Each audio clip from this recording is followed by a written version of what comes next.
السلام علیکم ورحمۃ اللہ وبرکاتہ، نحمده ونصلی علی رسولہ الکریم، اما بعد فاعوذ باللہ من الشیطان الرجیم، بسم اللہ الرحمن الرحیم، رب اشرح لی صدری ویسر لی امری واحلل عقدۃ من لسانی یفقهوا قولی۔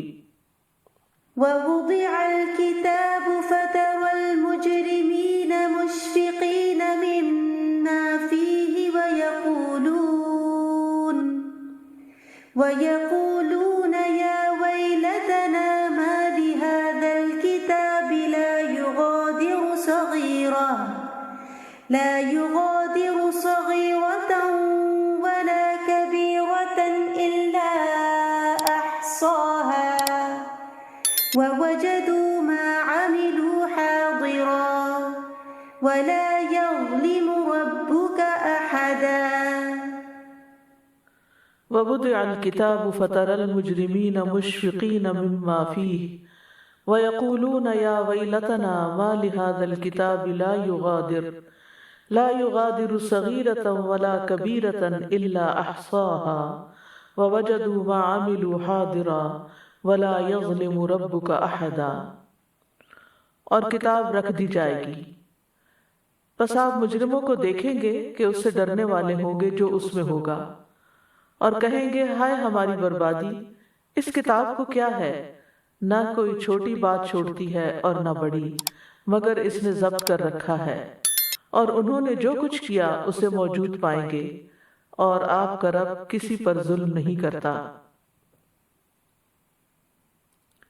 اس دنیا میں انسان مختلف قسم کے کام کرتا ہے، کچھ اپنی بنیادی ضروریات پوری کرتا ہے، کچھ زندگی کے مقاصد کو پورا کرتا ہے، کچھ چھوٹے کام ہوتے ہیں، کچھ بڑے کام ہوتے ہیں۔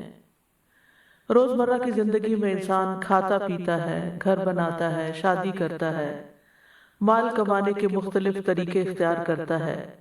اسی طرح دین کے معاملے میں جو چاہتا ہے اختیار کرتا ہے، جو چاہتا ہے چھوڑ دیتا ہے یا رد کر دیتا ہے۔ پھر اپنی سوچ کے معاملے میں اپنے خیالات کے بارے میں جو چاہتا ہے سوچتا ہے، جو چاہتا ہے بولتا ہے، اور یہ بھول جاتا ہے کہ جو کچھ وہ اس دنیا میں کر رہا ہے اس کا ریکارڈ بھی تیار ہو رہا ہے، وہ سب کچھ لکھا بھی جا رہا ہے۔ یاد رہے کہ جو کچھ انسان کو یہاں ملا ہے وہ امتحان کے لیے ہے، وقتی طور پر ہے، اور ان سب نعمتوں کا جو دنیا میں اسے ملی ہیں ان کا ایک دن حساب ہوگا، اس سے پوچھ گچھ ہوگی کہ ان کو کس کام میں استعمال کیا۔ اس وقت انسان کو شدت سے احساس ہوگا کہ یا لیتنی قدمت لحیاتی، اے کاش کہ میں نے اپنی زندگی کے لیے کچھ آگے بھیجا ہوتا، کیونکہ زندگی تو اب شروع ہوئی ہے۔ زندگی بھر میں یعنی اس دنیا کی زندگی میں جو کچھ دنیا کی ترقی کے لیے کیا ہوگا وہ پیچھے چھوڑ دیا، اور نامہ اعمال میں وہ سب کچھ درج ہوگا، اس کے سامنے ہوگا۔ انسان بے قرار ہو کر پکار اٹھے گا، یہ کیسی کتاب ہے جس سے نہ کوئی چھوٹی بات چھوڑی نہ کوئی بڑی، مگر اسے شمار کر رکھا ہے۔ تو آئیے دیکھتے ہیں کہ یہ کیسی کتاب ہے۔ یہ کتاب زندگی ہے جسے نامہ اعمال کہا جاتا ہے۔ تو ہمارا آج کا موضوع ہے کہ نامہ اعمال کیا ہے۔ تو ارشاد باری تعالیٰ ہے وَوُضِعَ الْكِتَابُ، اور کتاب رکھ دی جائے گی۔ کون سی کتاب؟ کتاب زندگی، یعنی دنیا کی زندگی میں انسان نے جو کچھ بھی کیا ہوگا اس کا نامہ اعمال جو بھی فرشتوں نے تیار کیا ہوگا انسان کے دائیں یا بائیں ہاتھ میں رکھ دیا جائے گا، دے دیا جائے گا۔ فَتَرَى الْمُجْرِمِينَ مُشْفِقِينَ، تو آپ مجرموں کو دیکھیں گے کہ ڈر رہے ہوں گے، یعنی نافرمان سرکش لوگ اس کو ڈرتے ہوئے دیکھیں گے، کیونکہ انہیں معلوم ہو جائے گا، وہ اپنے جرائم دیکھ لیں گے جو انہوں نے آگے بھیجے ہوں گے۔ وَيَقُولُونَ يَا وَيْلَتَنَا مَا لِهَذَا الْكِتَابِ، اور وہ کہیں گے ہائے بربادی ہماری، ہائے افسوس ہم پر، کیا ہو گیا ہے اس کتاب کو؟ یعنی جب اس کا معائنہ کریں گے تو بول اٹھیں گے ہائے ہماری ہلاکت، اس کتاب کو کیا ہے۔ لا يغادر صغیرۃ ولا کبیرۃ الا احصاها، کہ ہماری کوئی چھوٹی بڑی چیز، کوئی بھی کام ہمارا اس نے نہیں چھوڑا، سب کا سب یہاں درج ہے۔ وَوَجَدُوا مَا عَمِلُوا حَاضِرًا، اور دنیا میں جو کچھ انہوں نے عمل کیے ہوں گے وہ سب وہاں موجود پائیں گے۔ وَلَا يَظْلِمُ رَبُّكَ أَحَدًا، اور تیرا رب کسی پر بھی ظلم نہیں کرے گا۔ یعنی فرشتوں نے بندوں کا نامہ اعمال جو لکھا ہوگا وہی دیا جائے گا بندوں کو، اور کچھ کے دائیں ہاتھ میں کچھ کے بائیں ہاتھ میں، اور جزا بھی اسی کے مطابق دی جائے گی۔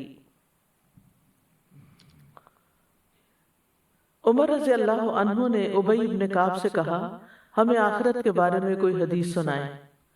قیامت کے دن لوح محفوظ اٹھا لی جائے گی اور مخلوق میں سے ہر ایک اپنے عمل کی طرف دیکھ رہا ہوگا، پھر وہ صحیفے لائے جائیں گے جن میں بندوں کے اعمال ہوں گے، اور وہ عرش کے گرد بکھر جائیں گے، اور اسی کے بارے میں فرمایا وَوُضِعَ الْكِتَابُ فَتَرَى الْمُجْرِمِينَ۔ تو بات یہ ہے کہ انسان کو اپنا نامہ اعمال دیکھنا ہوگا، اور دیکھ کر وہ اپنے آپ کو ہی کوسے گا، اپنے خبیث اعمال کو دیکھ کر واویلا کرے گا اور پریشان ہوگا، اور پھر کتاب کے بارے میں کہے گا کہ اس کو کیا ہے۔ تو یاد رکھیے کہ ہمارے نامہ اعمال میں دو طرح کی چیزیں ہیں، دو طرح کے گناہ ہیں، ایک صغیرہ گناہ ہے اور ایک کبیرہ گناہ ہے۔ صغیرہ اور کبیرہ گناہوں سے مراد کیا ہے؟ ابن عباس اس کی مثال دیتے ہوئے کہتے ہیں کہ جیسے کبیرہ زور سے ہنسنا اور صغیرہ مسکرانا، یعنی یہی فرق ہے دونوں ہنسی کی قسمیں، یعنی یہ گناہ نہیں، ضروری نہیں کہ یہ گناہ ہو، لیکن ڈیفرینشیٹ اس طرح کیا جا سکتا ہے کہ ایک ہی عمل بعض اوقات بہت سنگین ہوتا ہے اور بعض اوقات اس کا چھوٹا ورژن ہوتا ہے۔ سعید بن جبیر کہتے ہیں کہ صغیرہ سے مراد چھوٹے گناہ میں ملوث ہونا ہے، چھونا اور بوس و کنار کرنا، اور کبیرہ سے مراد زنا ہے۔ کبیرہ سے پہلے صغیرہ گناہوں کا ذکر ہے، ما لہذا الکتاب لا یغادر صغیرۃ ولا کبیرۃ، یعنی جب اور فضیل بن عیاض جو تھے وہ جب یہ آیت پڑھتے تھے تو کہتے تھے ہائے افسوس کہ لوگ اللہ کی بارگاہ میں کبیرہ گناہوں سے پہلے صغیرہ گناہوں کے بارے میں چیختے ہوئے شکایت کریں گے۔ اور پھر یہاں پر احصاء کا لفظ استعمال ہوا ہے۔ احصاء کا مطلب ہوتا ہے اس نے شمار کر رکھا ہوگا، احاطہ کر رکھا ہوگا، اور پھر یہ کہ کس چیز کا، چاہے انسان کی زبان سے کوئی لفظ نکلے یا اس کے کوئی ایکشنز ہو۔ امام قرطبی اپنی تفسیر میں کہتے ہیں کہ انسان کی ہر چیز اس کے ذمے لکھ دی جاتی ہے، یہاں تک کہ بیماری میں اس کا ہائے ہائے کرنا بھی لکھا جاتا ہے، یا آہ جو کرتا ہے۔ ایک قول ہے کہ ہر وہ چیز جو زبان سے انسان بولتا ہے وہ لکھ دی جاتی ہے۔ امام احمد کے بارے میں کہا جاتا ہے کہ وہ اپنی بیماری میں ہائے ہائے کہہ رہے تھے تو طاؤس کی طرف سے ان کو یہ بات پہنچی کہ طاؤس نے کہا کہ فرشتہ ہر بات لکھ لیتا ہے، یہاں تک کہ بیماری میں کی جانے والی ہائے بھی لکھتا ہے۔ اس کے بعد امام احمد نے کبھی ہائے ہائے نہیں کی یہاں تک کہ فوت ہو گئے، اس کے بجائے اللہ کا ذکر کرتے ہوں گے۔ قتادہ کہتے ہیں کہ لوگوں کو نامہ اعمال سے یہ شکایت ہوگی کہ اس نے ہر چیز کو ریکارڈ کر دیا ہے، کوئی یہ نہیں کہے گا کہ ہم پر ظلم ہوا ہے، یہ کیوں لکھا گیا۔ اس پر ان کو اعتراض نہیں ہوگا کہ یہ کیوں لکھا گیا، ان کو پریشانی اس بات کی ہوگی کہ ہر ہی چیز لکھی گئی، سبھی کچھ لکھا گیا، اور پھر یہ ہے کہ وہ اپنے سامنے اس کو پائیں گے، تو کسی پر بھی ظلم نہ ہوگا، نہ نیک لوگوں پر ظلم ہوگا اور نہ گناہگاروں پر ظلم ہوگا، نہ نیک لوگوں کی اطاعت میں سے کوئی کمی کی جائے گی اور نہ گناہگاروں کے عذاب میں کچھ اضافہ کیا جائے گا، کیونکہ اللہ سبحانہ وتعالیٰ کسی پر بھی ظلم نہیں کرتا۔ ان اللہ لا یظلم مثقال ذرۃ وان تک حسنۃ یضاعفها ویؤت من لدنہ اجرا عظیما، بے شک اللہ ایک ذرے کے برابر بھی ظلم نہیں کرتا، اور اگر ایک نیکی ہوگی تو اسے دگنا کر دے گا اور اپنے پاس سے بہت بڑا اجر عطا کرے گا۔ سورۃ الانبیاء میں آتا ہے وَنَضَعُ الْمَوَازِينَ الْقِسْطَ لِيَوْمِ الْقِيَامَةِ فَلَا تُظْلَمُ نَفْسٌ شَيْئًا وَإِنْ كَانَ مِثْقَالَ حَبَّةٍ مِّنْ خَرْدَلٍ أَتَيْنَا بِهَا وَكَفَىٰ بِنَا حَاسِبِينَ، اور ہم قیامت کے دن ایسے ترازو رکھیں گے جو عین انصاف ہوں گے، پھر کسی شخص پر کچھ بھی ظلم نہ کیا جائے گا، اور اگر رائی کے ایک دانے کے برابر عمل ہوگا تو ہم اسے بھی لے آئیں گے اور ہم حساب لینے والے کافی ہیں۔ عبداللہ بن انیس کہتے ہیں کہ انہوں نے نبی صلی اللہ علیہ وسلم کو فرماتے ہوئے سنا کہ اللہ قیامت کے دن بندوں کو اکٹھا کرے گا، یا یہ فرمایا کہ لوگوں کو برہنہ جسم بے ختنہ بے زور یعنی بے زر پر جمع فرمائے گا۔ وہ کہتے ہیں کہ ہم نے کہا کہ بہمن کا کیا معنی ہے، یعنی جو اس حدیث میں لفظ استعمال ہوا ہے۔ آپ نے فرمایا کہ ان کے پاس کچھ بھی نہ ہوگا، یعنی سوائے اعمال نامے کے اب ان کے پاس کوئی چیز نہیں ہوگی۔ پھر اللہ انہیں ایسی آواز میں پکارے گا کہ اس کو دور والا اس طرح سنے گا جیسے کہ قریب والا سن رہا ہو۔ فرمائے گا میں دیان کا معنی ہوتا ہے زبردست اور خیر و شر کا بدلہ لینے والا۔ میں دیان ہوں، میں بادشاہ ہوں۔ کسی جہنم والے کو حق نہیں کہ وہ جہنم میں داخل ہو اور اس کا کسی جنتی کے پاس حق ہو، یہاں تک کہ میں اسے اس سے بدلہ دلوا دوں، اور کسی جنتی کو جنت میں داخل ہونے کا حق نہیں، اور یہ کہ اس کا کسی جہنمی کے پاس حق ہو، یہاں تک کہ میں اس سے اس کا بدلہ دلوا دوں، اگرچہ وہ ایک تمانچہ ہی کیوں نہ ہو، ایک تھپڑ ہی کیوں نہ ہو۔ وہ کہتے ہیں ہم نے کہا یہ کس طرح ہوگا جبکہ ہم برہنہ جسم بے ختنہ اور بے زر پر آئیں گے؟ آپ نے فرمایا نیکیوں اور برائیوں کا معاملہ اور تبادلہ ہوگا، یعنی کسی سے کسی کا مال نہیں لیا جائے گا کیونکہ مال تو ہوگا ہی نہیں، تو نیکیاں اعمال نامے ہی ایکسچینج ہو جائیں گے۔ جس کے اوپر کسی نے ظلم کیا ہوگا اس کی نیکیاں مظلوم کو مل جائیں گی۔ تو یہ نامہ اعمال دراصل ہے کیا؟ یہ وہ نامہ اعمال ہے جو فرشتے لکھتے ہیں بنی آدم کے تمام اعمال، خیر کے بھی اور شر کے بھی۔ ان نامہ اعمال کو تیار کرنے کے لیے فرشتے مقرر کیے گئے ہیں جن کو کرامن کاتبین کہا جاتا ہے۔ قرآن مجید میں آتا ہے سورۃ قاف میں وَلَقَدْ خَلَقْنَا الْإِنسَانَ وَنَعْلَمُ مَا تُوَسْوِسُ بِهِ نَفْسُهُ وَنَحْنُ أَقْرَبُ إِلَيْهِ مِنْ حَبْلِ الْوَرِيدِ إِذْ يَتَلَقَّى الْمُتَلَقِّيَانِ عَنِ الْيَمِينِ وَعَنِ الشِّمَالِ قَعِيدٌ مَا يَلْفِظُ مِنْ قَوْلٍ إِلَّا لَدَيْهِ رَقِيبٌ عَتِيدٌ۔ اور بلا شبہ یقیناً ہم نے انسان کو پیدا کیا اور جو کچھ اس کے دل میں وسوسہ گزرتا ہے اسے بھی ہم جانتے ہیں، یعنی صرف زبانی باتیں ہی نہیں بلکہ اندر کے خیالات بھی، نیتیں بھی، اور ہم اس کی رگے جان سے بھی زیادہ اس کے قریب ہیں۔ جب اس کے ہر قول و فعل کو دو لینے والے لیتے ہیں جو دائیں طرف اور بائیں طرف بیٹھے ہیں، وہ کوئی بات منہ سے نہیں نکالتا مگر اس کے پاس ایک تیار نگران ہوتا ہے۔ تو گویا زبان سے نکلنے والا ہر جملہ، ہر لفظ، ہر آہ، ہر ہائے، ہر چیز لکھی جاتی ہے، یعنی تیار نگران بیٹھا ہوتا ہے جو فوراً جھپٹ لیتا ہے، ہر کلام لکھ لیتا ہے خواہ وہ اچھا ہو یا برا ہو۔ یہاں تک کہ فرشتہ اس کی یہ بات بھی لکھ لیتا ہے جب انسان کہتا ہے میں نے کھایا، میں نے پیا، میں گیا، میں آیا، میں نے دیکھا، یہ سب باتیں بھی وہ لکھتے جاتے ہیں۔ یہاں تک کہ جب جمعرات کا دن آتا ہے پھر اس کے قول اور عمل پیش کیے جاتے ہیں، تو جس قول یا فعل میں بھلائی یا شر ہوتا ہے اس کو باقی رہنے دیا جاتا ہے اور باقی کی تمام چیزیں ختم کر دی جاتی ہیں۔ اور اللہ کے اس فرمان سے یہی مراد ہے یمحو اللہ ما یشاء ویثبت وعندہ ام الکتاب، اللہ مٹا دیتا ہے جو چاہتا ہے اور ثابت رکھتا ہے، یعنی جو چاہتا ہے، اور اسی کے پاس ہے اصل کتاب۔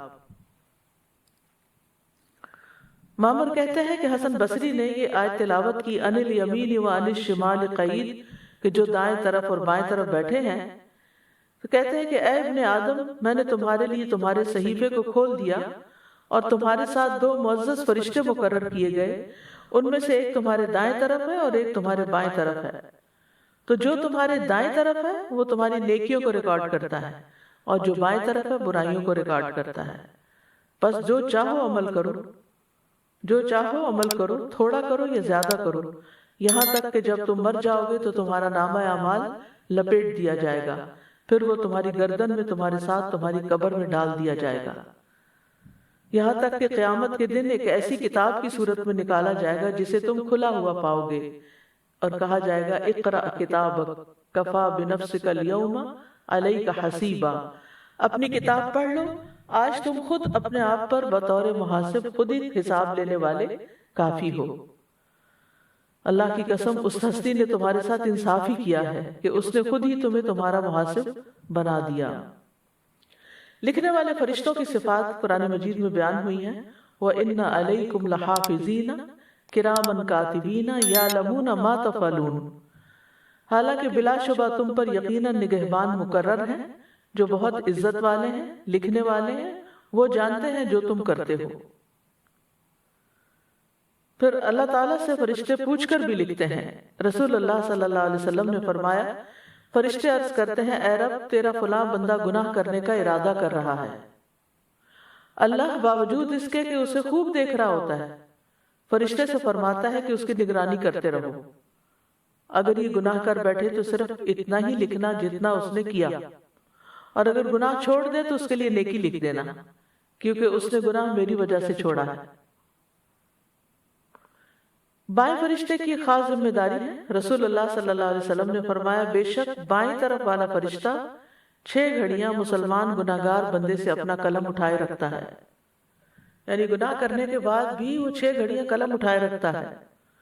پھر اگر وہ شرمندہ ہو اور اللہ سے اس گناہ سے استغفار کر لے تو وہ قلم رکھ دیتا ہے، لکھتا نہیں، ورنہ ایک گناہ لکھ دیتا ہے۔ اسی طرح جو لوگ سو رہے ہوں، نابالغ بچے، مجنون اور پاگل، جب تک کہ انہیں ہوش نہ آ جائے، ان سب سے بھی قلم اٹھا لیا گیا ہے۔ ان کے اعمال نامے نہیں لکھے جاتے کیونکہ ان کو تو کچھ سمجھ ہی نہیں۔ تو نامہ اعمال کس لیے لکھے جائیں گے؟ تاکہ وہ انسان پر گواہ بن سکیں۔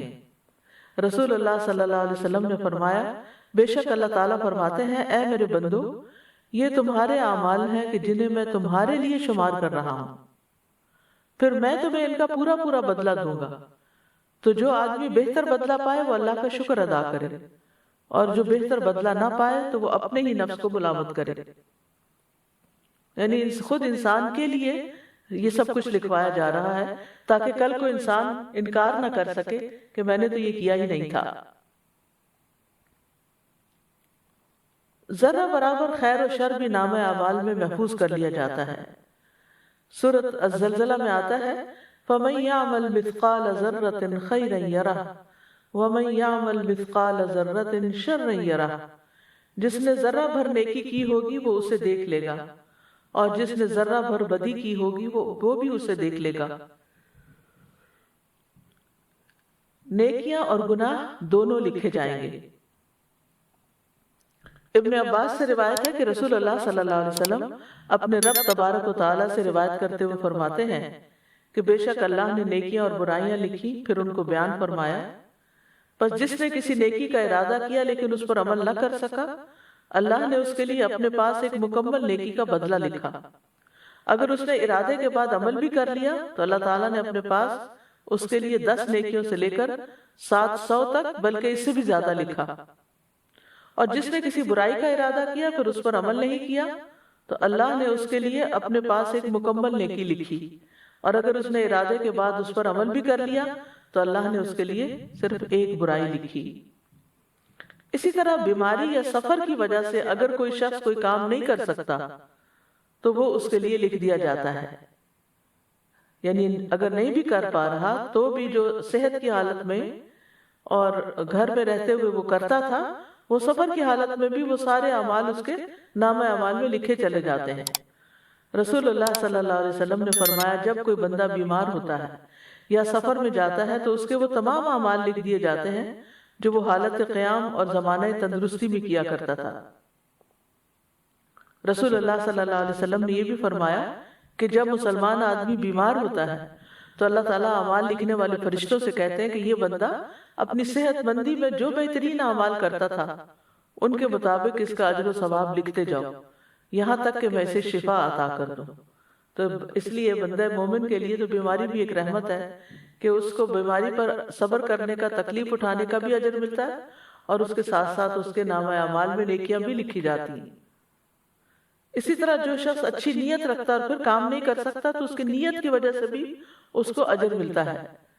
تہجد کے لیے اگر کوئی نیت کر کے سوئے لیکن اس کی آنکھ ہی نہیں کھلی اور وہ تہجد اس کے رہ گئے تو پھر بھی اس نہ اٹھ سکنے کے باوجود اس کی نیت کی بنا پر اس کو ثواب مل جاتا ہے۔ اور اس کی نیند اس کے رب کی طرف سے اس پر صدقہ ہوتی ہے۔ پھر اگر کوئی معقول عذر ہو، کوئی وجہ ہو اور اس وجہ سے انسان نیک عمل نہ کر سکے تو اس پر بھی اجر لکھا جاتا ہے۔ جیسے سورۃ التوبہ میں آتا ہے وَلَا يَطَعُونَ مَوْطِئًا يَغِيظُ الْكُفَّارَ وَلَا يَنَالُونَ مِنْ عَدُوٍّ نَيْلًا إِلَّا كُتِبَ لَهُمْ بِهِ عَمَلٌ صَالِحٌ إِنَّ اللَّهَ لَا يُضِيعُ أَجْرَ الْمُحْسِنِينَ۔ اور نہ کسی ایسی جگہ پر قدم رکھتے ہیں جو کافروں کو غصہ دلائے، اور نہ کسی دشمن سے کوئی کامیابی حاصل کرتے ہیں مگر اس کے بدلے ان کے لیے ایک نیک عمل لکھ دیا جاتا ہے۔ یقیناً اللہ نیکی کرنے والوں کا اجر ضائع نہیں کرتا۔ یعنی یہ ان لوگوں کے بارے میں آیت اتری تھی جو جنگ تبوک سے پیچھے رہ گئے تھے کیونکہ ان کے پاس سواریاں نہیں تھی، وہ ساتھ نہیں جا سکتے تھے، تو ان کے بارے میں کہا گیا کہ جہاں جہاں بھی لشکر جا رہا ہے یہ ان کے ساتھ ہے اور ان کے لیے بھی نیک عمل لکھا جا رہا ہے کیونکہ ان کا سچا ارادہ تھا جانے کا۔ اسی طرح مسجد کی طرف جانے والے قدم بھی لکھے جاتے ہیں۔ بنو سلمہ کے لوگ مدینہ کے کونے میں مسجد سے دور رہتے تھے، انہوں نے مسجد کے قریب منتقل ہونے کا ارادہ کیا تو یہ آیت نازل ہوئی اِنَّا نَحْنُ نُحْيِي الْمَوْتَى وَنَكْتُبُ مَا قَدَّمُوا وَآثَارَهُمْ، بے شک ہم ہی زندہ کریں گے مردوں کو اور ہم لکھ رہے ہیں جو انہوں نے آگے بھیجا اور ان کے آثار بھی۔ تو رسول اللہ صلی اللہ علیہ وسلم نے فرمایا بے شک تمہارے نشانات قدم لکھے جا رہے ہیں، یعنی انسان اپنے پاؤں سے چل کر جس زمین پر بھی جاتا ہے وہ زمین بھی گواہ بنے گی، اور وہ قدم اگر نیکی کے کام میں ہے تو ثواب کے طور پہ لکھے جائیں گے، اور اگر کسی برے کام سے اور برے ارادے سے انسان نکلا ہے یا اٹھا اپنی جگہ سے تو وہ قدم اس کے برائی کے لیے یعنی برائی کے خانے میں لکھے جائیں گے۔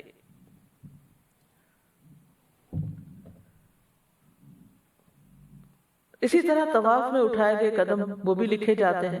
رسول اللہ صلی اللہ علیہ وسلم نے فرمایا جو شخص گن کر طواف کے 7 چکر لگائے اور 2 رکعت نماز پڑھے تو یہ ایک غلام آزاد کرنے کے برابر ہے، یعنی ثواب ہے۔ اور جو شخص ایک قدم بھی اٹھاتا یا رکھتا ہے، یعنی ایک اٹھاتا ہے ایک رکھتا ہے ایک اٹھاتا ہے ایک رکھتا ہے، تو ہر قدم پر اس کے لیے 10 نیکیاں لکھی جاتی ہیں اور اس سے 10 گناہ مٹائے جاتے ہیں اور اس سے 10 درجات بلند کیے جاتے ہیں۔ تو اس سے انسان اندازہ کر سکتا ہے کہ کتنا زیادہ اجر و ثواب ہے۔ پھر حاجی کی سواری کے قدم لکھے جاتے ہیں۔ نبی صلی اللہ علیہ وسلم نے فرمایا جب تم اپنے گھر سے بیت الحرام کے ارادے سے نکلتے ہو تو تمہاری اونٹنی کوئی قدم نہیں رکھتی اور نہ اسے اٹھاتی ہے مگر اللہ تعالیٰ اس کے ساتھ تمہارے لیے ایک نیکی لکھ دیتا ہے اور تم سے ایک گناہ مٹا دیتا ہے۔ یعنی حاجی سفر پر ہی نکلتا ہے، اپنا ایک قدم اٹھاتا ہے، سواری پر بیٹھتا ہے، تو بظاہر تو یہ انسان کہتا ہے کہ میرا پتہ نہیں کیا ثواب ہے کیا نہیں، میں تو سواری پر بیٹھا ہوا ہوں، لیکن اس کا بھی اجر بتا دیا گیا کہ اگر یعنی کہ سواری پر وہ اللہ کے کام کے لیے نکلتا ہے، بیت الحرام کی طرف نکلتا ہے، تو جو قدم سواری اٹھاتی ہے وہ اس ہر قدم کے لیے نیکی لکھی جاتی ہے۔ پھر اسی طرح سلام کرنا اور سلام کا جواب دیا جانا، اس میں بھی یعنی انسان کے لیے نیکیاں لکھی جاتی ہیں۔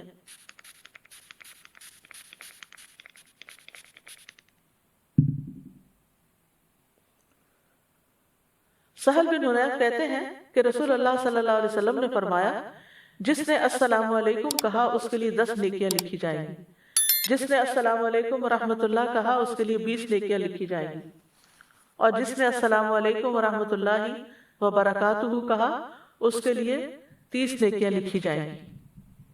اسی طرح جو تسبیحات ہم پڑھتے ہیں، آپ نے فرمایا اللہ نے 4 کلمات چنے ہیں، سبحان اللہ والحمد للہ ولا الہ الا اللہ واللہ اکبر۔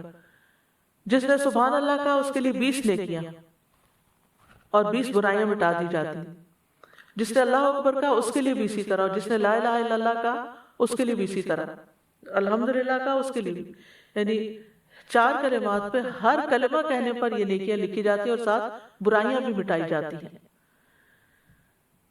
اسی طرح گھر والوں پہ خرچ کرنے اور مریض کی عیادت کرنے کا ثواب بھی لکھا جاتا ہے۔ رسول اللہ صلی اللہ علیہ وسلم نے فرمایا جو شخص اللہ کی راہ میں اپنی زائد چیز خرچ کر دے تو اس کا ثواب 700 گنا تک ہوگا۔ تو اگر ضرورت کی چیز خرچ کرے تو کتنا زیادہ ثواب ہوگا۔ اور جو اپنی ذات پر اور اپنے اہل خانہ پر خرچ کرے یا کسی بیمار کی عیادت کرے یا کسی تکلیف دہ چیز کو راستے سے ہٹا دے تو ہر نیکی کا بدلہ اس کے مثل 10 نیکیاں ہوں گی۔ اسی طرح جانور کی خوراک کے دانے کے بدلے نیکی لکھی جاتی، یعنی اگر آپ میں سے پرندے ہیں وہ ہو گئے یا ویسے آپ نے کوئی جانور پالے ہوئے ہیں تو جو بھی چارہ ان کو کھلاتے ہیں ہر دانے کے بدلے نیکی لکھی جاتی ہے۔ روح بن زبا کہتے ہیں کہ ایک مرتبہ وہ تمیم داری کے ہاں ملاقات کے لیے گئے، وہاں پہنچ کر دیکھا کہ وہ خود اپنے گھوڑے کے لیے جو کے دانے صاف کر رہے ہیں، حالانکہ ان کے اہل خانہ بھی وہیں تھے۔ روح ان سے کہنے لگے کیا ان میں سے کوئی یہ کام نہیں کر سکتا، یعنی گھر والے نہیں کر سکتے؟ تمیم نے فرمایا کیوں نہیں، لیکن بات یہ کہ میں نے رسول اللہ صلی اللہ علیہ وسلم کو فرماتے ہوئے سنا کہ جو مسلمان اپنے گھوڑے کے لیے جو کے دانے صاف کرے پھر اسے وہ کھلا دے تو اس کے لیے ہر دانے کے بدلے میں ایک نیکی لکھی جائے گی۔ پھر اسی طرح اللہ کے راستے میں رکھے گئے جانور کے آثار لکھے جانا، پہلے زمانے میں تو ظاہر ہے کہ جانوروں کے اوپر سواری کی جاتی تھی، آج کے دور میں گاڑیاں ہیں، تو اسی اعتبار سے جو شخص نیکی کے کاموں کے لیے اپنی سواری رکھتا ہے تو اس کے لیے اسی طرح اجر ہے۔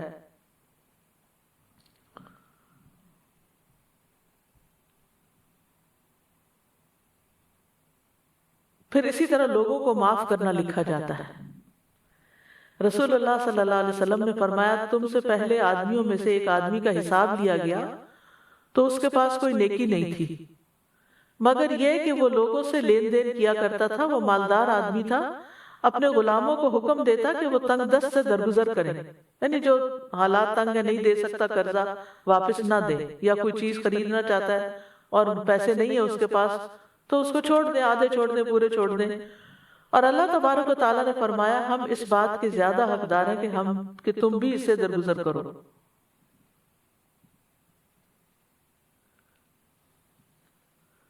یعنی فرشتوں سے کہا کہ تم بھی اس سے درگزر کرو۔ پھر اسی طرح لوگوں کی تکلیف پریشانی دور کرنا یہ بھی لکھا جاتا ہے۔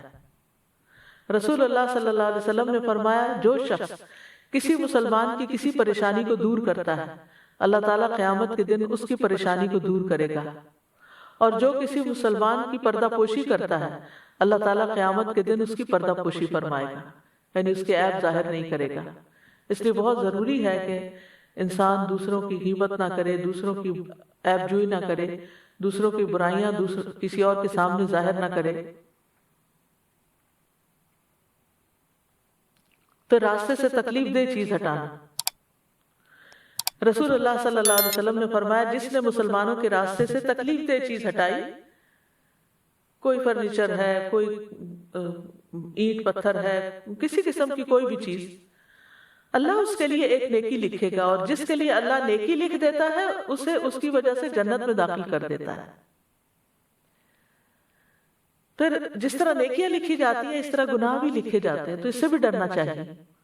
چھوٹے چھوٹے گناہ بھی لکھے جاتے ہیں۔ نبی صلی اللہ علیہ وسلم نے حضرت عائشہ سے فرمایا اے عائشہ معمولی گناہوں سے اپنے آپ کو بچاؤ کیونکہ اللہ عز و جل کے ہاں ان کی بھی تفتیش ہو سکتی ہے۔ پھر آنکھ کی خیانت بھی لکھی جاتی ہے۔ رسول اللہ صلی اللہ علیہ وسلم نے حضرت علی سے فرمایا اے علی نامحرم عورت پر ایک نظر پڑ جائے تو دوبارہ نہ ڈالو کیونکہ پہلی نظر تمہیں معاف ہے دوسری نہیں۔ پھر رازوں اور سرگوشیوں کا لکھا جانا، یعنی راز اور وسپرنگ جو ہے، یعنی چپکے چپکے جو باتیں کی جاتی ہیں یہ بھی فرشتے سن لیتے ہیں اور وہ بھی لکھ لیتے ہیں۔ سورۃ زخرف میں آتا ہے ام یحسبون انا لا نسمع سرهم ونجواهم بلا ورسلنا لدیہم یکتبون، یا وہ گمان کرتے ہیں کہ بے شک ہم ان کا راز اور ان کی سرگوشی نہیں سنتے، کیوں نہیں، اور ہمارے بھیجے ہوئے ان کے پاس لکھتے رہتے ہیں۔ بلا ورسلنا لدیہم یکتبون۔ پھر معمولی خیانتیں بھی لکھی جاتی ہیں۔ نبی صلی اللہ علیہ وسلم مال غنیمت میں سے ایک جانور کی پیشانی کے بال پکڑتے اور فرماتے اس میں سے میرا بھی وہی حصہ ہے جو تم میں سے کسی کا ہے سوائے خمس کے، اور وہ بھی تم پر ہی لوٹا دیا جاتا ہے، لہذا دھاگا اور سوئی یا اس سے بھی کم درجے کی چیز ہو تو واپس کر دو، اور خیانت سے بچو، کیونکہ وہ قیامت کے دن خائن کے لیے باعث عار و ندامت ہوگی۔ پھر اسی طرح مسجد میں گندگی پھیلانا بھی لکھا جاتا ہے۔ نبی صلی اللہ علیہ وسلم نے فرمایا میری امت کے اعمال مجھ پہ پیش کیے گئے، نہیں لکھے ہوئے، پیش کیے گئے، دکھائے گئے، تو میں نے ان کے برے اعمال میں سے مسجد میں تھوکنا اور اس کا دفن نہ کرنا پایا۔ پھر غلاظت پھیلانا، نبی صلی اللہ علیہ وسلم نے فرمایا جس شخص نے قبلہ رخ تھوک دیا وہ قیامت کے دن اس حال میں آئے گا کہ اس کا تھوک اس کی دونوں آنکھوں کے درمیان ہوگا، یعنی پیشانی پہ لگا ہوا ہوگا۔ پھر اسی طرح تنہائی میں کیے گئے حرام کام بھی لکھے جاتے ہیں۔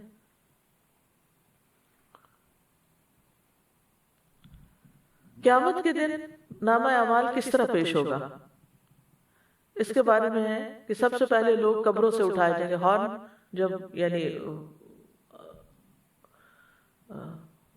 جب سور پھونکا جائے گا تو لوگ قبروں سے اٹھ کر حشر کے میدان میں پہنچنا شروع کر دیں گے۔ وَنُفِخَ فِي الصُّورِ فَإِذَا هُم مِّنَ الْأَجْدَاثِ إِلَىٰ رَبِّهِمْ يَنْسِلُونَ، ساری مخلوق کو اکٹھا کر لیا جائے گا، ایک فرد بھی باقی نہ رہے گا۔ وَيَوْمَ نُسَيِّرُ الْجِبَالَ وَتَرَى الْأَرْضَ بَارِزَةً وَحَشَرْنَاهُمْ فَلَمْ نُغَادِرْ مِنْهُمْ أَحَدًا، اور جس دن ہم پہاڑوں کو چلائیں گے اور آپ زمین کو بالکل چٹیل اور ہموار دیکھیں گے اور ہم لوگوں کو جمع کریں گے تو ان میں سے کسی کو بھی باقی نہ چھوڑیں گے۔ پھر حشر کے میدان میں لوگوں کو نامہ اعمال تھما دیے جائیں گے، ساری مخلوق جب اکٹھی ہو جائے گی تو نامہ اعمال بانٹ دیے جائیں گے، اور جب تک اللہ چاہے گا وہ حشر کے میدان میں ننگے پاؤں ننگے جسم کھڑے رہیں گے، اور جب حساب کا وقت آ جائے گا جن سے اللہ حساب لینا چاہے گا تو اللہ ان کے نامہ اعمال کو لانے کا حکم دے گا، جس کو معزز لکھنے والوں نے یعنی فرشتوں نے لوگوں کے اعمال کو ذکر کر کے لکھا ہوگا تو وہ ان نامہ اعمال کو لے آئیں گے۔ پھر کچھ لوگوں کو دائیں ہاتھ میں نامہ اعمال دیا جائے گا، یہ خوش نصیب لوگ ہوں گے، کچھ کو ان کا نامہ اعمال بائیں ہاتھ میں دیا جائے گا یا ان کی پشت کے پیچھے سے دیا جائے گا، تو یہ بدبخت لوگ ہوں گے۔ پھر اس کے بعد ہر انسان اپنا نامہ اعمال پڑھے گا کہ میں نے کیا کیا، اپنی ڈائری پڑھے گا، پھر فیصلے کا انتظار کرے گا، اتنا انتظار کہ آنکھیں پھٹی ہوئی ہوں، پھٹ جائیں گی، تھک جائیں گی۔ نبی صلی اللہ علیہ وسلم نے فرمایا اللہ اگلوں اور پچھلوں کو کھڑے ہونے کی حالت میں ایک مقررہ دن کے لیے جمع کرے گا جس کا ایک دن 40 سال کا ہوگا، ان کی آنکھیں پھٹی ہوئی ہوں گی اور اوپر کو اٹھی ہوئی ہوں گی اور وہ مقدموں کے فیصلوں کا انتظار کر رہے ہوں گے۔ اللہ ہم سب پر رحم فرما دے، کیونکہ کتنا مشکل وقت ہوگا یہ۔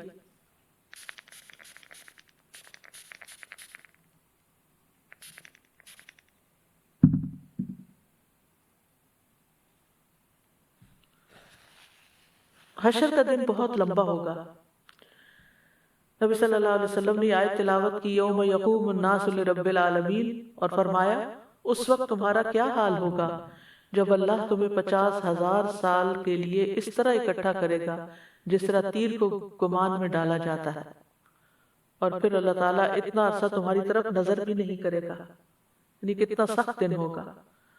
اور حشر کے دن کتنی سخت گرمی ہوگی، سورج قریب آ جائے گا، ہر شخص اپنے پسینے میں ڈوبا ہوا ہوگا، اور نبی صلی اللہ علیہ وسلم کی شفاعت کے لیے سارے یعنی حساب شروع کرنے کے لیے نبی صلی اللہ علیہ وسلم کی شفاعت ہوگی۔ اور اس میں ہم دیکھتے ہیں کہ جب لوگوں کو قیامت کا دن بہت لمبا محسوس ہوگا تو وہ ایک دوسرے سے کہیں گے آؤ آدم علیہ السلام کے پاس چلتے ہیں، وہ ابو البشر ہیں، کہ وہ اپنے رب عز و جل کے سامنے ہماری سفارش کر دے تاکہ وہ ہمارے درمیان فیصلہ شروع کر دے۔ چنانچہ سب لوگ آدم علیہ السلام کے پاس آئیں گے، وہ کہیں گے میں اس کام کا اہل نہیں ہوں، مجھے میری ایک خطا کی وجہ سے جنت سے نکال دیا گیا تھا، آج تو مجھے صرف اپنی فکر ہے، البتہ تم نوح علیہ السلام کے پاس چلے جاؤ جو تمہارے انبیاء کے بنیاد ہیں۔ چنانچہ وہ نوح علیہ السلام کے پاس آئیں گے، وہ بھی یہی کہیں گے کہ میں اس کا اہل نہیں ہوں، تم خلیل اللہ ابراہیم کے پاس چلے جاؤ علیہ السلام، تو لوگ ابراہیم علیہ السلام کے پاس جائیں گے تو وہ بھی یہی کہیں گے کہ میں اس کام کا اہل نہیں ہوں۔ بالآخر لوگ نبی صلی اللہ علیہ وسلم کے پاس آئیں گے، وہ مجھ سے کہیں گے کہ اے محمد ہمارے لیے اپنے رب سے سفارش کر دے کہ وہ ہمارے درمیان فیصلہ کر دے، بس میں اللہ کے لیے سجدہ کرتا ہوا گر پڑوں گا اور اس کی ایسی حمد بیان کروں گا جو مجھ سے پہلے کسی نبی نے نہیں کی ہوگی، اور نہ ہی اس کی ایسی حمد میرے بعد کوئی بیان کرے گا۔ پھر کہا جائے گا کہ اے محمد اپنا سر اٹھائیے، آپ کو دیا جائے گا، کہیے سنا جائے گا، سفارش کیجئے، سفارش قبول کی جائے گی۔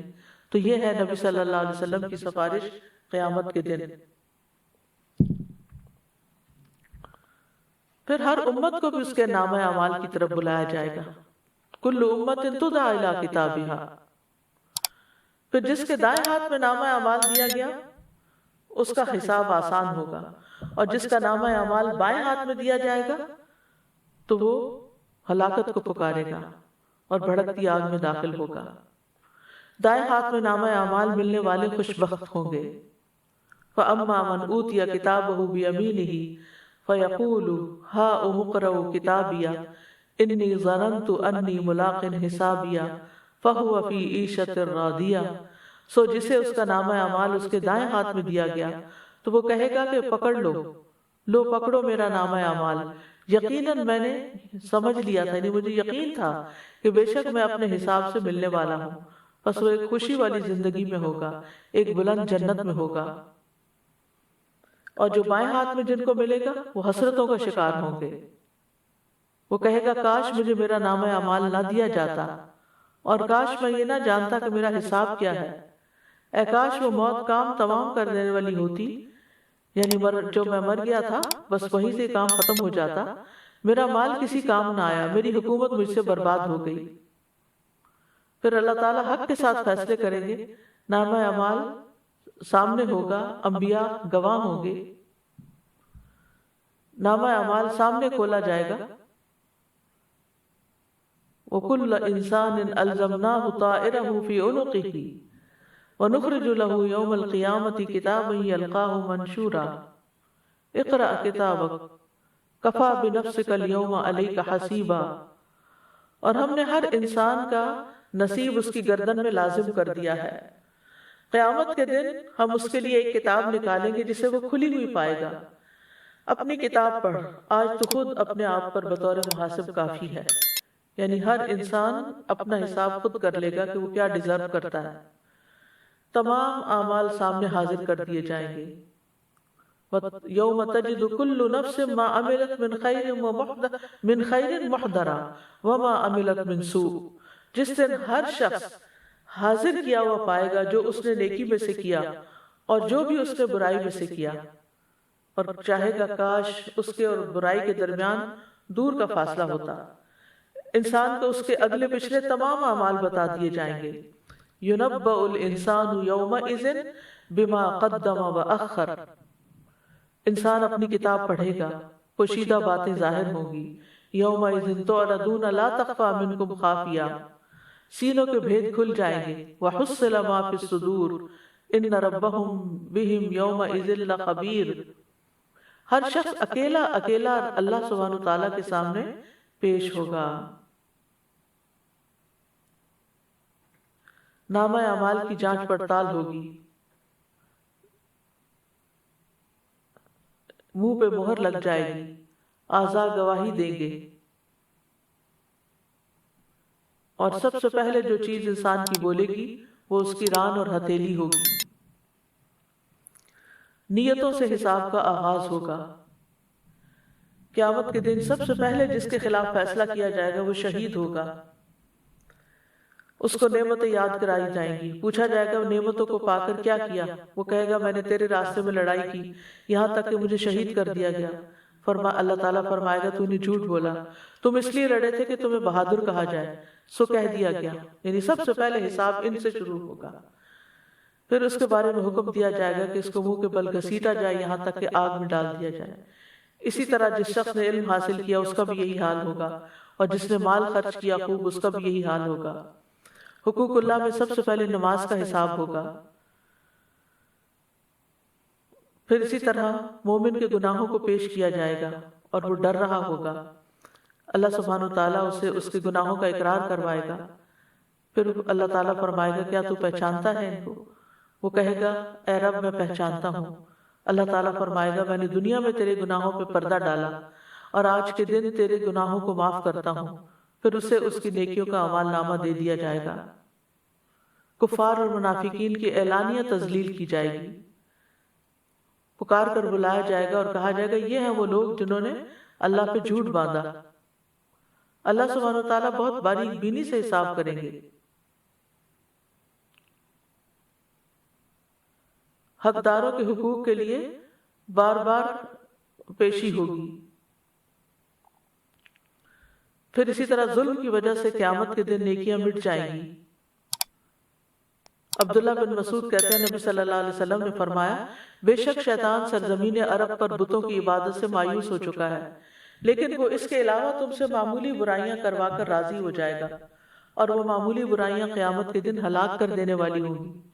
اپنی طاقت کے مطابق ظلم سے بچو، کیونکہ بندہ قیامت کے دن نیکیاں لے کر آئے گا اور وہ سمجھے گا کہ وہ نجات دلا دے گی، اور دوسرا بندہ مسلسل کہہ رہا ہوگا اے رب تیرے اس بندے نے مجھ پہ ظلم کیا تھا. تو اللہ تعالیٰ فرمائے گا اس کی نیکیوں میں سے مٹا دو، اور اسی طرح ہوتا رہے گا یہاں تک کہ گناہوں کی وجہ سے اس کی ایک نیکی بھی باقی نہ رہے گی. تو اس سے اندازہ لگائیں کہ کتنا ضروری ہے ایک تقوی والی زندگی گزارنا، ایک محتاط زندگی گزارنا. قیامت کے دن ظالم سے مظلوم کو قصاص دلایا جائے گا. وہ شخص جس کے پاس ڈھیروں نیکیاں ہوں گی لیکن اس نے ساتھ دوسروں کو تکلیف دی ہوگی، کسی کو گالی دی ہوگی، کسی پہ تہمت لگائی ہوگی، کسی کا مال کھایا ہوگا، کسی کا خون بہایا ہوگا، کسی کو مارا ہوگا، تو ان سب لوگوں کی نیکیاں، ان سب لوگوں کو اس آدمی کی نیکیاں دے دی جائیں گی. اور اگر اس کی نیکیاں ان کے حقوق کی ادائیگی سے پہلے ہی ختم ہو گئیں تو ان لوگوں کے گناہ اس آدمی پر ڈال دیے جائیں گے. پھر اس آدمی کو آگ میں ڈال دیا جائے گا.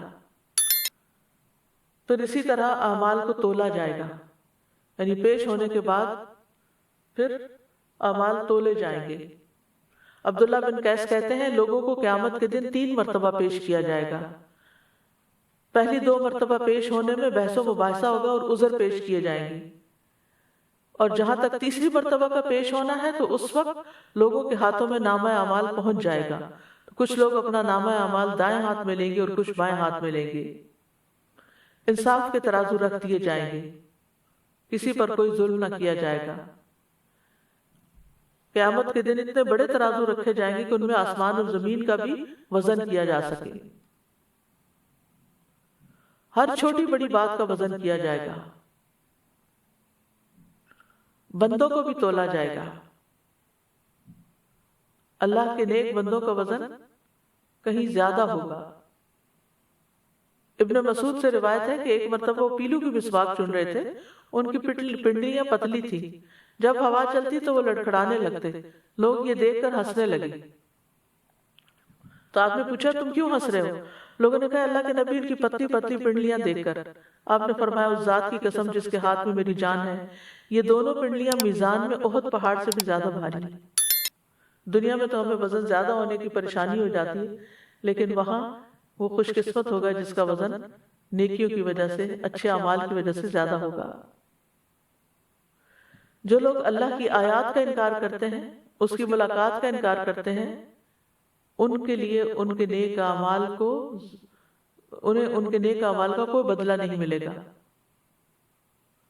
ضائع ہو جائیں گے، کیونکہ ایسے لوگ ہمیشہ جہنم میں رہیں گے. پھر اسی طرح میزان میں بھاری اعمال کون سے ہیں؟ لا الہ الا اللہ. اگر آسمان و زمین اور ان کے درمیان موجود تمام چیزوں کو ترازو کے ایک پلڑے میں رکھ دیا جائے اور لا الہ الا اللہ کو دوسرے پلڑے میں، تو یہ دوسرا پلڑا جھک جائے گا. پھر حسن اخلاق بہترین نیکی ہے. نبی صلی اللہ علیہ وسلم نے فرمایا میزان میں حسن اخلاق سے زیادہ باری چیز کوئی نہیں. پھر لمبی خاموشی، یعنی انسان بغیر ضرورت بات نہ کرے. آپ نے فرمایا تم اچھے اخلاق اور طویل خاموشی کو لازم پکڑو. اور اس ذات کی قسم جس کے ہاتھ میں میری جان ہے، مخلوقات نے کوئی ایسا عمل نہیں کیا جو ان دو نیکیوں کے برابر ہو۔ کون سی دو نیکیاں؟ اچھے اخلاق اور طویل خاموشی۔ پھر اسی طرح دو کلمات ترازو میں بہت بھاری ہیں اور زبان پہ ہلکے ہیں لیکن رحمان کو بہت عزیز ہے، سبحان اللہ العظیم، سبحان اللہ کی و بحمدہ۔ پھر میزان کو آدھا بھر دینے والا عمل کیا ہے؟ ایک دفعہ سبحان اللہ کہنا۔ میزان کو پورا بھرنے والا عمل الحمدللہ ہے۔ سبحان اللہ نصف میزان بھرتا ہے اور الحمدللہ پورا۔ پھر اسی طرح نماز جنازہ ادا کرنا اور دفنانے تک ساتھ رہنا، یہ احد پہاڑ سے زیادہ وزنی عمل ہے۔ اسی طرح اولاد کی وفات پر ماں باپ کا صبر ہو تو اس میں وہ بھی میزان میں بہت بھاری ہے، اور ہمیں اس کے لیے دعائیں بھی کرنی چاہیے۔ ربنا لا تزغ قلوبنا بعد إذ هديتنا وهب لنا من لدنك رحمة إنك أنت الوهاب ربنا إنك جامع الناس ليوم لا ريب فيه إن الله لا يخلف الميعاد۔ اے ہمارے رب، ہمارے دل ٹیڑھے نہ کر اس کے بعد کہ تو نے ہمیں ہدایت دی، اور اپنے پاس سے رحمت عطا فرما، بے شک تو ہی بے حد عطا کرنے والا ہے۔ اے ہمارے رب، بے شک تو سب لوگوں کو اس دن کے لیے جمع کرنے والا ہے جس میں کوئی شک نہیں، بے شک اللہ وعدے کی خلاف ورزی نہیں کرتا۔ دنیا اور آخرت میں بھلائی کی دعا کرنی چاہیے۔ ربنا آتنا فی الدنیا حسنۃ وفی الآخرۃ حسنۃ وقنا عذاب النار۔ اے ہمارے رب، ہمیں دنیا میں بھی بھلائی عطا فرما اور آخرت میں بھی بھلائی عطا فرما، اور ہمیں آگ کے عذاب سے بچا لے۔ یعنی دنیا میں نیکی کرنے کی توفیق دے اور آخرت میں ان نیکیوں کا بدلہ بھی عطا فرما۔ اللہ سے عافیت مانگنی چاہیے۔ اللہم انی اسألک العافیت فی الدنیا والآخرہ۔ پھر اللہ تعالیٰ سے جنت کے قریب لے جانے والے اعمال کا سوال کرنا چاہیے۔ اللہم انی اسألک الجنت وما قرب الیہا من قول او عمل واعوذ بک من النار وما قرب الیہا من قول او عمل۔ پھر آخرت کے دن کی رسوائی سے بچنے کی دعا مانگنا۔ ربنا وآتنا ما وعدتنا على رسلك ولا تخزنا يوم القيامة انك لا تخلف الميعاد۔ اللهم لا تخزني يوم القيامة اللهم اني اعوذ بك من ضيق الدنيا وضيق يوم القيامة۔ کرنے کے کام یہ ہے کہ انسان اس بات کا احساس کرے اعمال لکھے جائیں گے اور برے اعمال بھی لکھے جائیں گے، لہٰذا ہر چیز جب لکھی جائے گی تو مجھے نیکیاں زیادہ کرنی ہیں اور برائیاں چھوڑ دینی ہیں۔ یہ سوچتے رہنا ہے کہ آج عمل کا وقت ہے، اس لیے نامہ اعمال میں زیادہ سے زیادہ نیک اعمال ہوں۔ پھر اپنے نامہ اعمال کو دیکھ کر خوش ہونے کے لیے کثرت سے استغفار کریں۔ عبداللہ بن بسر کہتے ہیں نبی صلی اللہ علیہ وسلم نے فرمایا، مبارک ہو اس کو جو اپنے نامہ اعمال میں کثرت سے استغفار پائے، یعنی زیادہ سے زیادہ استغفار کرنا چاہیے۔ دنیا میں ہی اپنا محاسبہ کر لینا چاہیے، اپنی ذات کا خود محاسبہ کرنا چاہیے۔ حسن بصری کہتے ہیں کہ مومن اپنی ذات پر نگران ہے، وہ اللہ عز و جل کے لیے اپنا محاسبہ کرتا ہے، اور اپنا محاسبہ ایسے کریں جیسے کسی دوسرے انسان کا محاسبہ کیا جاتا ہے، اور دنیا میں ہی اپنے حقوق کی معافی مانگ لیں، یعنی دوسروں سے اپنے حقوق معاف کروا لیں ان کے، یعنی اگر حق میں کوئی کمی ہوئی ہو۔ نبی صلی اللہ علیہ وسلم نے فرمایا جس نے اپنے کسی بھائی پہ ظلم کیا ہو تو اسے چاہیے کہ اس سے دنیا میں ہی معاف کرا لے، اس لیے کہ آخرت میں روپے پیسے نہیں ہوں گے، اس سے پہلے معاف کرا لے کہ اس کے بھائی کے لیے اس کی نیکیوں میں سے حق دلایا جائے گا، اور اگر اس کے پاس نیکیاں نہ ہوں گی تو اس مظلوم بھائی کی برائیاں اس پہ ڈال دی جائیں گی۔ انسان سوچ سمجھ کر یہ زندگی بسر کرے، تقوی والی زندگی بسر کرے، اور کوئی ایسا کام نہ کرے کہ جو انسان کے حسنات کی بجائے سیئات میں لکھا جائے، اور اس میں نیت کا بھی بہت بڑا عمل دخل ہے۔ بظاہر دیکھنے میں کچھ کام بہت اچھے لگتے ہیں لیکن عمل میں حقیقت میں وہ نہ دائیں طرف لکھے جانے کے بجائے نیت کی خرابی کی وجہ سے بائیں طرف لکھے جائیں گے۔ اللہ تعالیٰ ہمیں محفوظ رکھے۔ وآخر دعوانا ان الحمد للہ رب العالمین۔ سبحانک اللہم وبحمدک، اشہد ان لا الہ الا انت، استغفرک واتوب الیک۔ السلام علیکم ورحمۃ اللہ وبرکاتہ۔